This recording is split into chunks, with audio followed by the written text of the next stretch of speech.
That's when Donald Trump learned that threatening America's biggest economic partner had unintended repercussions. Boardrooms throughout Manhattan are frightened by this image this morning. Red numbers are currently tumbling down trade terminals on the screens of the New York Stock Exchange. Analysts will be hurriedly phoning their Toronto counterparts, and you'll witness the telltale indication of a strategic error occurring in real time.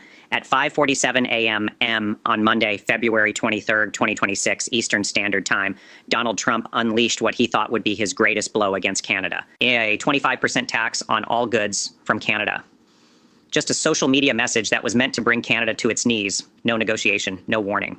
The global economic system has been rocked by what transpired next.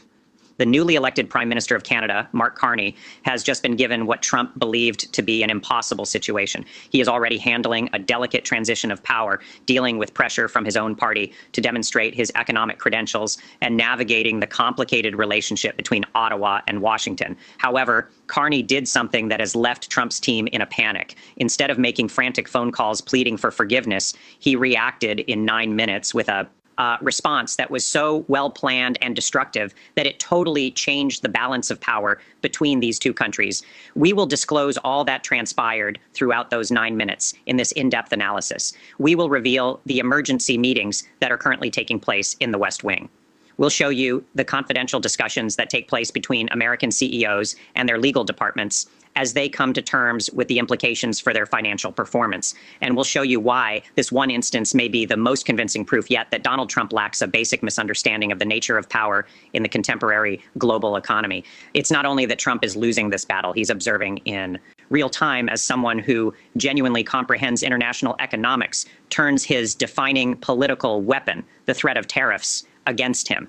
At a meandering address at Mar-a-Lago 3 weeks ago, Donald Trump declared that he was sick of Canada exploiting the United States. Massive tariffs on Canadian goods were to be imposed.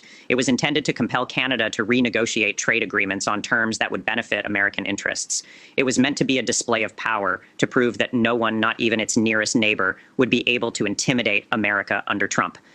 He assured his supporters that manufacturing jobs would return across the border as a result of this. He pledged that Canada would be forced to agree to whatever conditions he set. He depicted Canadian officials arriving in Washington, desperation and humility, prepared to sign any document that was presented to them. However, the cost went beyond simply disrupting the economy.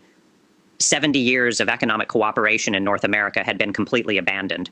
This required dismantling supply networks that American businesses had developed over many years.